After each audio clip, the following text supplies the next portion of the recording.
Queen's 1985 Live Aid performance has gone down in rock history as one of the greatest and most iconic performances of all time. Freddie Mercury's confident and theatrical performance, along with some of the band's greatest hits, helped put the band back on the map. In 1985, Queen were thought of as a band that were somewhat past it and irrelevant. However, after Live Aid, with a new wave of confidence in themselves as musicians, Queen set to work on their 12th studio album, A Kind of Magic. The A Kind of Magic album featured some of Queen's greatest ever hits, such as One Vision, Who Wants to Live Forever, Friends Will Be Friends, and A Kind of Magic. However, what was most notable about the album wasn't so much the content, it was more the tour that supported it. The Magic Tour was one of the largest tours Queen ever did, and was their most financially successful. Over 1 million people attended the tour with 26 shows. The 1986 Live Magic album charted at number 3 in the UK, and the expanded and much improved Live Wembley 86 that was released in 1992 charted at number 2 in the UK and France. So the impact of the tour has carried over throughout the years and is regarded as Queen's best ever tour. Despite having been formed some 16 years prior, Queen seemed on top of the world. However, the Magic Tour ended up being Queen's final tour with Freddie Mercury and bassist John Deacon. The final performance was held on the 9th of August 1986 in Nebworth. In 1987, Freddie Mercury was diagnosed with AIDS. Queen did not tour their next 2 albums that were released during Freddie Mercury's lifetime, and this fueled mounting speculation over his health. Brian May's marriage and personal life were in a state of disarray. So as Queen appeared back at the top, they went into a 3-year hiatus while they figured out where the band should go next and expanded their solo careers. In 1989, Queen returned with their 13th studio album, The Miracle. This album has a similar sound to the A Kind of Magic album, so there isn't really any dramatic shift in the style or tone. The Miracle works very well as a continuation of A Kind of Magic, and as an album in its own right. The Miracle, like its predecessor, also featured some of Queen's greatest ever hits. These included, but weren't limited to, I Want It All, Breakthrough, Scandal, Was It All Worth It, and The Miracle.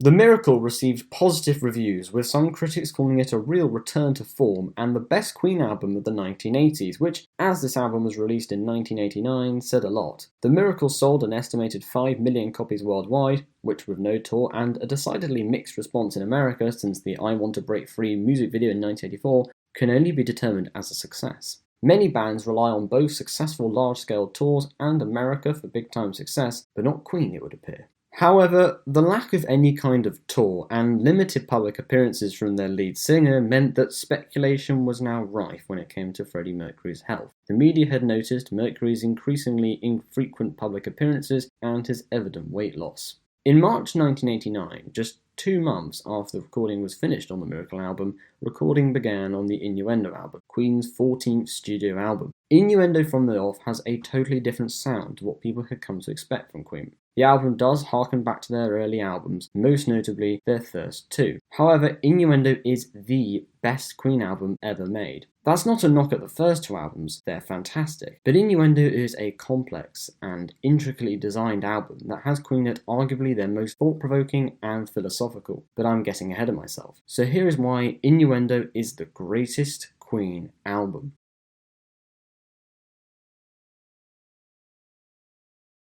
The first song on the album was the titular Innuendo.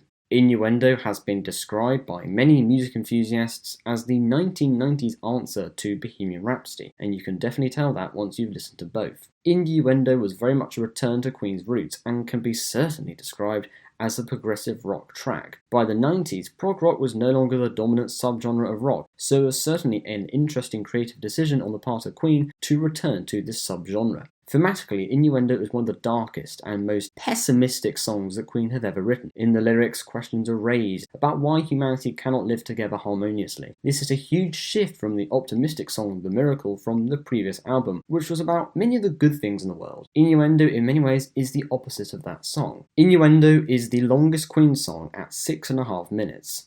The length is justified, and the point of the song is abundantly clear from the off. Innuendo marked a clear change in the style with this new album and gave listeners an idea of what the rest of the album would be like. The next song on the album was I'm Going Slightly Mad. The song delves somewhat into psychedelia, and this is reflected in the lyrics and the music video. The music video was shot in black and white to conceal Mercury's ill health. The music video appears Tim Burton-esque with a lot of the imagery. The song deals with Mercury's mental decline as a result of AIDS. I'm Going Slightly Mad is an interesting layered song with a variety of unique for Queen psychedelic effects, a bold and brilliantly shot music video, and lyrics that are either humorous and wacky or dark and depressing, depending on what perspective you look at it from. Despite not charting very well, I'm Going Slightly Mad is one of the best songs on the album, and for good reason. Innuendo is generally thought of as a complex, multi-layered and intricately designed album. Now, this is mostly accurate. That is until you reach Headlong. Headlong was originally intended to be a Brian May solo track for his upcoming solo album, Back to the Light, which was scheduled for release in 1992. Once Brian May heard Freddie Mercury singing it, he allowed it to become a Queen song. Unlike most tracks on the album, Headlong is a far more jovial song, and it's a real rock anthem. There isn't really any multi-layered complexity with this song, but that doesn't make it a bad thing. The music video isn't as surreal as the I'm Going Slightly Mad video, though that's not to say the Headlong video has nothing going for it. The Headlong video was filmed in the studio and consists of the band performing the song in a stage-orientated setup and in some shots rehearsing and candidly enjoying their time in the studio. Headlong does harken back to earlier Queen classics such as We Will Rock You, I Want It All and Stone Cold Crazy due to its big emphasis on having a hard rock sound to it. I Can't Live With You is one of the lesser known tracks from the album. Like Headlong, it was also originally intended to be a Brian May solo song. A lot of the song harkens back to the tracks from the 1970s. It's an underrated addition to the album and has mostly been entirely forgotten about amongst mainstream audiences, which is a bit of a shame. Don't Try So Hard was written by Mercury and is one of the simpler songs on the album from a sound perspective. It mostly consists of Mercury singing falsetto with almost what you could call a stripped-back sound, where the vocals are the main focus. This sort of change may have stemmed from the lack of a tour, and it's one of the elements that makes Innuendo a distinctive album. Ride the Wild Wind was written by Roger Taylor. It's a mix of the harder rock anthem-orientated music from songs such as Headlong and the more lyrically driven songs such as Innuendo. Cars can be heard during sections of the song, harkening back to an earlier Roger Taylor penned Queen song, I'm in Love with My Car. Interestingly enough, Ride the Wild Wind reached number 1 in Poland. All God's People, as the title suggests, does somewhat delve into religious and philosophical territory. This isn't just because the song has the word God in the title, but with this song, and indeed many others on the album, there's a deeper meaning with the lyrics than perhaps compared to previous Queen songs. It doesn't adhere to any specific religion, but there is most certainly a spiritual tone with this song. These Are the Days of Our Lives is a hugely emotive song, and alongside Innuendo and The Show Must Go On, is one of the most often remembered songs, not just from the album, but also from Queen's entire discography. Written by Roger Taylor, the song was initially perceived as a reflexive song about his kids and how your perspective on life changes as you get older. However, with Freddie Mercury's illness, the meaning of the song completely changes in this context. The music video was shot in black and white to conceal Mercury's illness, much like with I'm Going Slightly Mad. However, in this video, the extent of the illness is much clearer, despite being shot in black and white. The audible experience is somewhat changed here. The song is very lyrically driven, and the sound more works as the backbone of the song rather than as an essential component. These Are the Days of Our Lives was the last music video that Freddie Mercury ever filmed, and this adds to the emotiveness of listening to it or watching the video. Beyond the context and knowledge of Mercury's illness, the song still carries a poignant and perhaps powerful message. The song is one of the absolute highlights of the album and indeed Queen's entire career, with a stripped back, simpler sound where the audience can just focus on Freddie Mercury's outstanding vocals and the message behind the lyrics. Delilah was written about Freddie Mercury's favourite cat of the same name and is probably the weakest song on the album. That doesn't make it a bad song, but if I were to rank the Innuendo songs from best to worst, Delilah would undoubtedly come out as the worst. Unlike some of the other songs on the album, Delilah is fairly upbeat and optimistic, though like nearly all of the songs has a stripped back and simpler sound. The Hitman, much like Headlong before it, is a full-on unrestricted rock anthem. At the time, all songs were credited to Queen, regardless of who actually wrote it. However, it is very clear that The Hitman was written by Brian May, as it has his fingerprints all over it. But having said that, in actual fact, all members of Queen, bar one, contributed to the writing of the song, though you can never know for sure. The Hitman has a fairly heavy sound and is very underrated. It has some fantastic guitar riffs and would have comfortably slotted in on one of Queen's first albums. The instrumental acoustics work perfectly, and this along with Freddie Mercury's vocals make for a fantastic song. Bejow is a very guitar-heavy song. It features very prominently throughout the song. The notes are expertly crafted, the pauses between guitar solos added with the minimal but fantastic vocals make Bajau a perhaps unsurprisingly poignant and melancholic track. For those who say that guitar solos cannot carry emotional weight, listen to this. It's a simplistic gem that deserves more recognition. The Show Must Go On was the final track on the album, as released as a single on the 14th of October 1991. The Show Must Go On is a lyrically complex masterpiece which genuinely looks at the human condition in a genuinely profound way. On one hand, the song is about carrying on no matter what, through thick and thin, as the title suggests. But on the other hand, the song describes the human condition. There are religious and philosophical allegories and hints here. The opening lines show this side of the song clearly.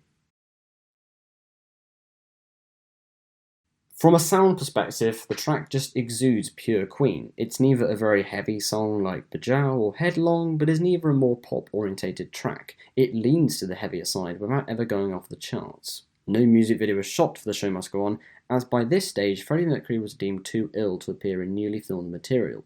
So the music video for the track consists of clips from various Queen music videos and concerts from yesteryear. It's rather fitting that for a song called The Show Must Go On, it has such an appropriately reflective music video. The music video is seamlessly edited and the clips used are apt. Now is a great time to mention Freddie Mercury's vocal performance. Throughout the history of Queen, Mercury had demonstrated a fantastic and varied singing voice, being able to achieve a wide variety of notes and styles. The Show Must Go On is a fairly intense song with high notes that are held for a few seconds. In normal circumstances, Mercury's performance would be classed as brilliant, but considering how ill and frail he was, to the point of being unable to appear in a new music video, it's astonishing that he managed to reach those notes. The Show Must Go On stands as quite possibly Mercury's best vocal performance. There is no hint in his voice that he is ill. People with no prior knowledge of this fact while listening wouldn't notice anything different. You can apply this point to any song on the album, but the best example to use is The Show Must Go On. The Show Must Go On is many people's absolute favourite Queen song, and you can completely see why. It's a fascinating song with philosophical and introspective lyrics. In many ways, it's a Queen we all know and love, but there's something different here. The song isn't perhaps as bleak as Innuendo, but it packs the same sort of punch and can be regarded as just as emotive as These Are the Days of Our Lives. With that in mind, and with all that I've said so far, The Show Must Go On is the strongest song on the album, and perfectly embodies the style and tone of the Innuendo album. On the surface, and perhaps to the uninitiated, Innuendo is effectively a retread of the first two Queen albums, which are remembered for their heavier sound compared to what Queen evolved into. However, that is obviously complete nonsense. Innuendo in many ways does harken back to those first two albums, but is actually something totally different. The album was released in 1991, some 18 years after the first Queen album. Innuendo is a complex and layered album, yes, but it's also a mature piece. The Queen members were approaching middle age when they wrote this album, and therefore it is written from a different perspective from their earlier albums. But unlike A Kind of Magic and The Miracle, Innuendo has a far heavier and rock-orientated sound, and that is very much an example of Queen going back to their roots. With this album, Queen went full circle, which was entirely fitting and appropriate. Through the personal adversity of Freddie Mercury's illness, Queen managed to create a truly magnificent album that perfectly encapsulates the very essence of the human condition.